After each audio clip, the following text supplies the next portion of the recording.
I've been with my wife for 2 years. She has a 21-year-old son. I have a 14-year-old daughter from my previous marriage.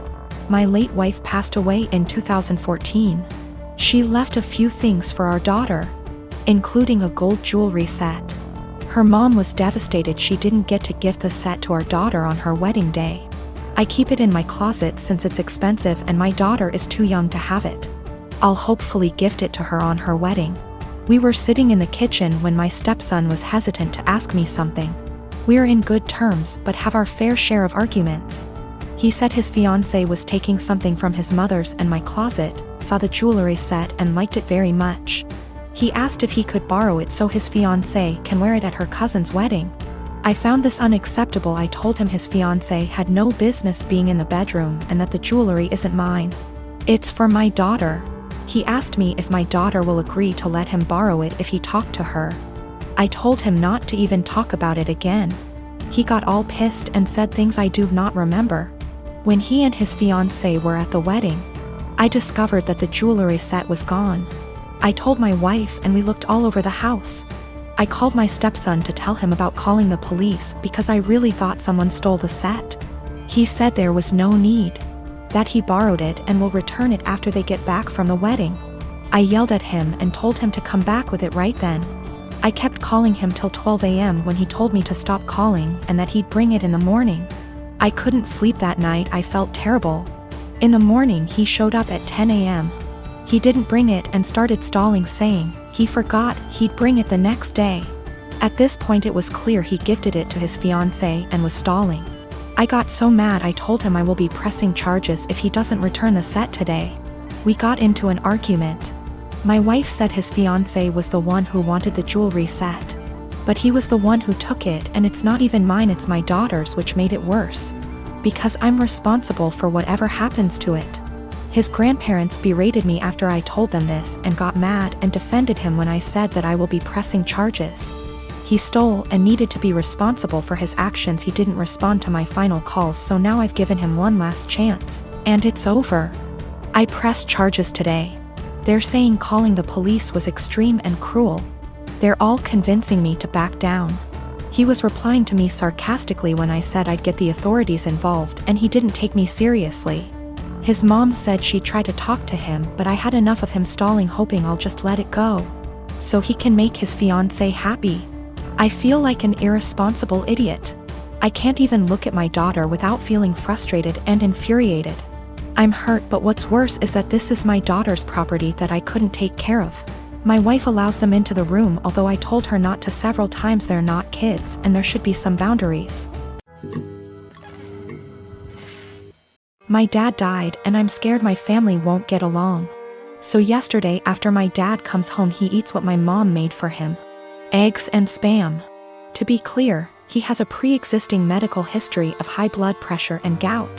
First found out when he was admitted to the hospital in 2015 when he fell ill, and we basically had to force him to go to the hospital. He didn't want to go.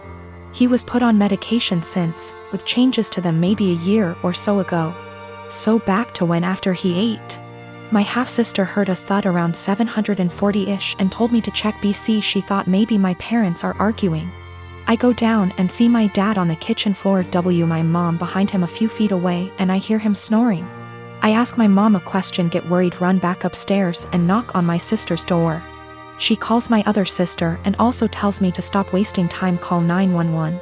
I was scared and frantic. I wish I called 911 or saw him when he came in so I could maybe have called sooner. They get frantic too and we all start yelling at each other, and I try to maintain order also as I'm talking to 911 person. At some point in all of this my brother-in-law yells for help and I help him turn my dad onto his side. He said he could choke on his saliva. My dad stops snoring and we start panicking. The EMS tells us how to perform CPR, but my sisters keep yelling, and so I try to get them working together. They finally start working on it. One is doing compression and the other giving him air and sometimes rotating.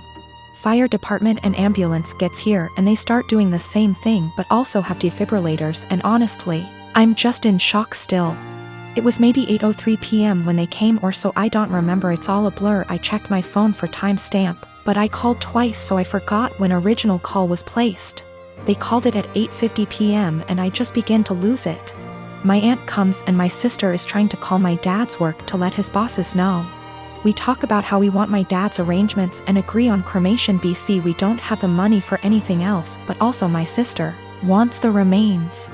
My mom is bipolar schizophrenic and my sisters and bro-in-law don't get along. Her because of a whole history that would keep you here forever if I tried to type it.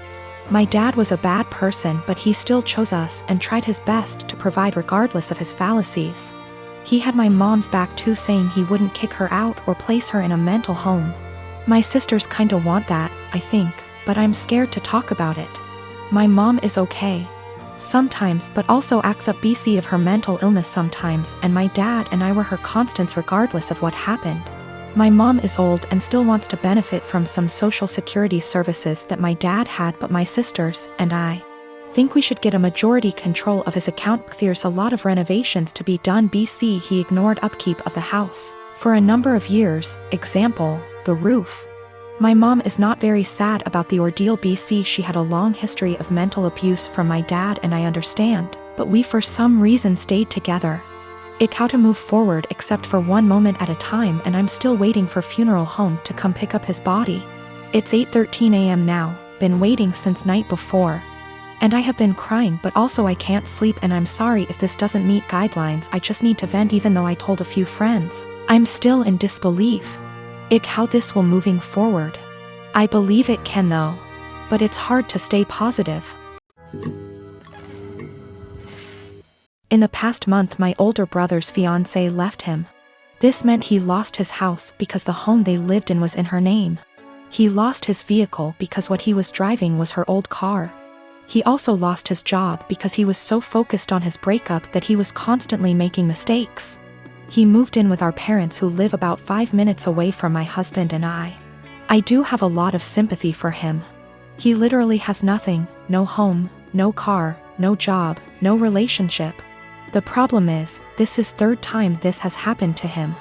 That's right, he has had 3 fiancées leave him now, and every time he winds up losing everything.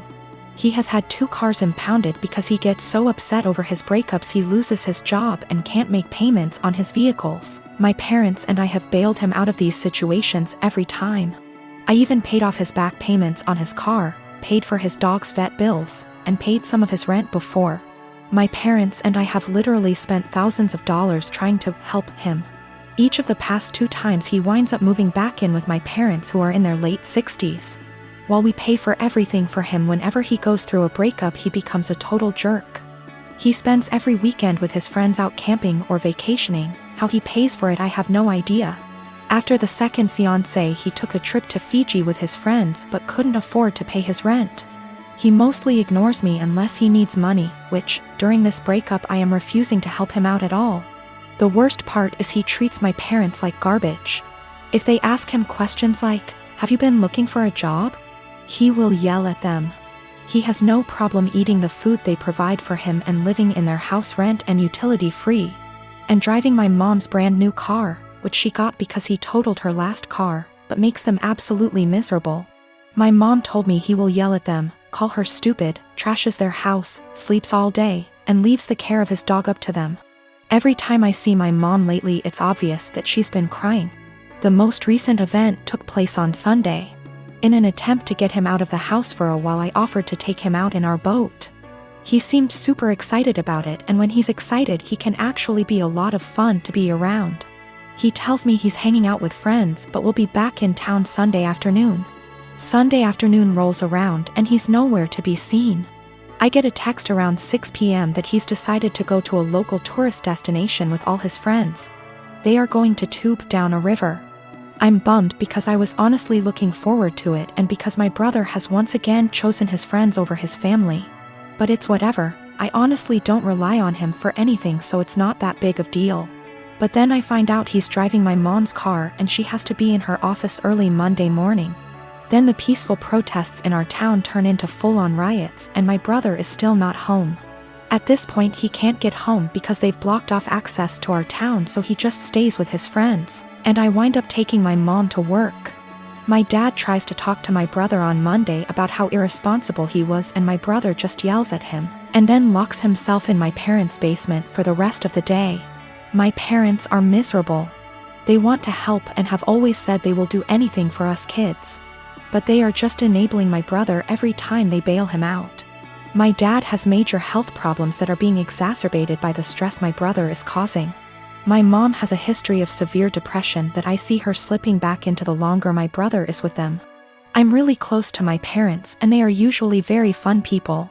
The longer my brother stays with them, I am seeing them become depressed, short-tempered, and miserable. I tried telling them to kick him out. One of his friends would surely take him in. But they insist that they don't want to leave him homeless. I can't convince them to kick them out, but is there anything else I can say or do that might get my brother to get his head out his ass and get a job? How can I get my brother to see his behavior towards my parents is unacceptable? It just sucks. I used to really look up to my older brother because he is outgoing and funny and the sort of person everyone just gravitates towards. Now I'm just pissed at him for how he treats my parents and simultaneously scared for his mental health, because he clearly has a lot of problems.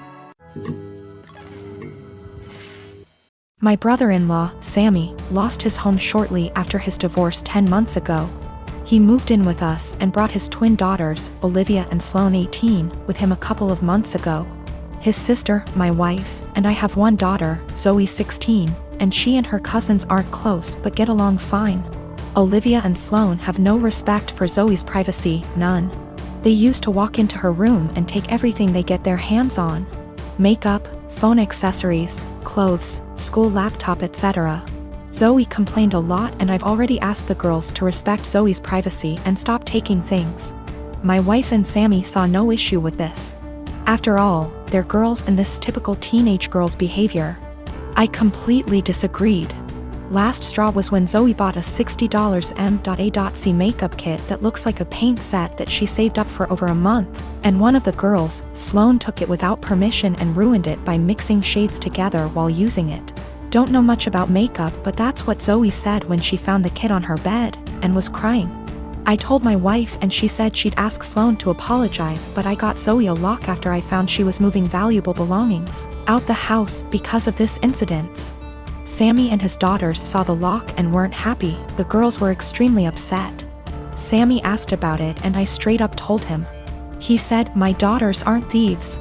It's normal that girls of the same age borrow each other's stuff." He said Zoe could easily get another makeup kit for $15 from Walmart and shouldn't even be buying expensive adult makeup in the first place, and suggested my wife take care of this defect in Zoe's personality, trying to appear older than she is. He accused me of being overprotective and babying Zoe with this level of enablement. I told him this between me and my wife, but she shamed me for putting a lock on Zoe's door for her cousins to see and preventing them from spending time with her, saying I was supposed to treat them like daughters. Then demanded I remove it, but I said this lock does not get removed till her brother and his daughters are out of our house. She got mad I was implying we kick them out and said her family'll hate me for this. So I reminded her that I let Sammy and his family move, in which something her own family refused to do, so she should start with blaming them for not taking their own son and niece's granddaughters in.